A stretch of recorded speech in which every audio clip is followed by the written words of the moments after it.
Hey, it's Jason from Pro Guitar Studio here today to talk about slap strumming. If you haven't already, subscribe to this channel for more weekly lessons. A new lesson is added each week. And also hit the thumbs up button if you enjoy what you see here. So first off, we're going to listen to the piece that we're going to learn today. So I'm going to walk you through a progression that I wrote using the slap strum, and we're going to dive right in to learn how to do that. And there's two ways we can do it, and I'll show you both. And one will be more suited for the electric and the acoustic, and one is more suited for the acoustic only. So let's take a listen.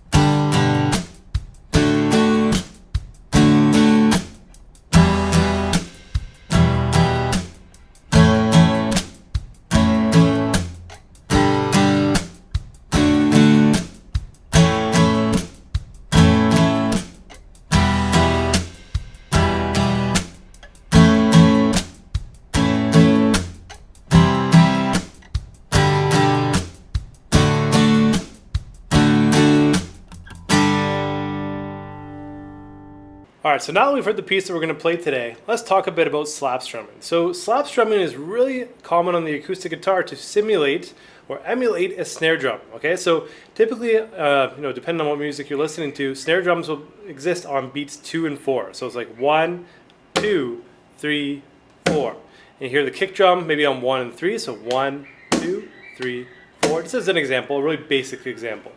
So we're going to try to emulate that with a slap strum. Now what we're going to do here on the acoustic guitar, we're going to slap with whatever part of your palm you can do, whatever part of your palm you can manage. We're going to slap the strings right near where the frets are. Okay, so you see where my frets are here, just near the sound hole, right where those frets are. And what we want to do is we want to have those strings hit against the frets. Now with my hands off, you hear that kind of sound. My hands are on here, it's a little more dull. Now, if you're playing an electric guitar, this is not going to sound like this. It won't sound that good at all. You might hear the strings hit your pickup and make a weird sound. So this is more for the acoustic guitar. And so we're adding that sort of slap strum in, right? So the first thing you can do is work on going mentally, if you count this, 1, 2, 3, 4. Trying to hit there on beats 2 and 4, just to start off, okay?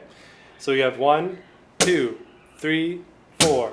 1, 2, 3, 4. Just to get that going. So you can see almost making like karate chop motion, or you can sort of hold your palm. So think about when you strum, if you're strumming, how do you hold that pick and also hit the strings? So for me, it's more like this kind of motion outside of the hand here. So that's one way to do it. Now, what we can practice doing to start, just play a G chord. So standard G chord, 3rd fret, string 6, 2nd fret, string 5, 3rd fret, string 1. Strings 2, 3, and 4 are open. And we can strum it we'll do it one time to start. And then slap. So it's like 1, 2, 3, 4. 1, 2, 3, 4. To get that slap sound. Okay, so you really want that sound. Now if you come over this way too much, you don't get much of that slap sound. So right near the sound hole where the frets are. Okay? That's our starting point to really get this technique down. So for most people, this is awkward because we have to strum, then bring the hand back down and slap, okay? But that really is what gets us that percussive sound. You'll hear other players knocking on their guitar. We're just talking about this simple slap strum on the strings. So that'll be the first step if you're playing the acoustic. Now, if you want to really, really bring out this slap sound, what you can do is we can do a very similar concept, but we're going to mute the strings with that palm and strum. So like, and in this case here, you can strum wherever you want. But as we come down with the pick, we're going to go like this, and we're going to actually mute with our palms. We're going to touch the strings. So we're still strumming, right? So we can still call it a slap strum because we're hitting the strings, but we're actually strumming with the pick. So the first method was just literally slapping the guitar, or slapping the strings. Now we're going to slap and strum. So we have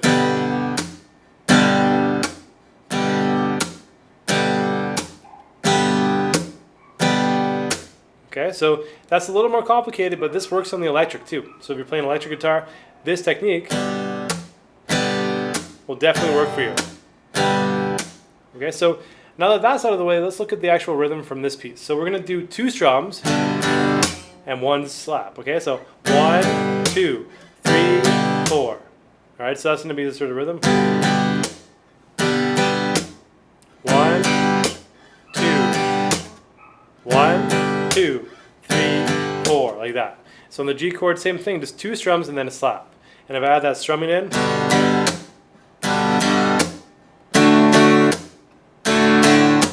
all right, so we get closer to what I did on the recording. And so either way, you want to slap or slap and strum, it's always going to sound very similar to what I'm doing there, and either method is going to work for you. So just pick the easiest one to start off. Now, chord-wise, we're going to start with the G chord, okay? So just like I said, 3rd fret on string 6, 2nd fret string 5, and 3rd fret string number 1. So 2 strums there, slap, and then again. Then we're going to go to a D chord. So 2nd fret string number 3, 2nd fret string number 1, and 3rd fret string number 2. Same rhythm there. Twice in a row. Now I should also mention, oftentimes I go back and forth between the 3-finger and the 4-finger G. So the 4-finger G, I may have been doing this for the example I just recorded there. I'll have to go back and watch it. So I'll make sure for all students here, if you're looking at the tablature, which you'll see in your student account, you'll be able to see which version that I'm doing on the actual recording. But if it was the 4-finger G, if you want to play the 4-finger G, ring fingers on string number 2 on the 3rd fret, and pinky finger on string number 1 on the 3rd fret. And the benefit here is that we transition to the D chord easier because the ring finger acts as an anchor finger. So odds are I played that one because that is for me, that's probably the most commonly used version of G. This is just as good. A lot of songs will require one or the other, but in the end, they're both G chords, okay? So again, G chord twice with the rhythm, the D chord twice, and then we go to C. So 1st fret string 2, 2nd fret string 4, 3rd fret string number 5. We don't play string 6 here. For the D chord, we also didn't want to play string 6 as well. Excuse me. Technically, we're playing from the 4th string down, but if you hit the 5th string, it still sounds good. So for the C chord, no string 6, just 1 time, then G, and then a D chord, twice. So I'll play that whole thing again.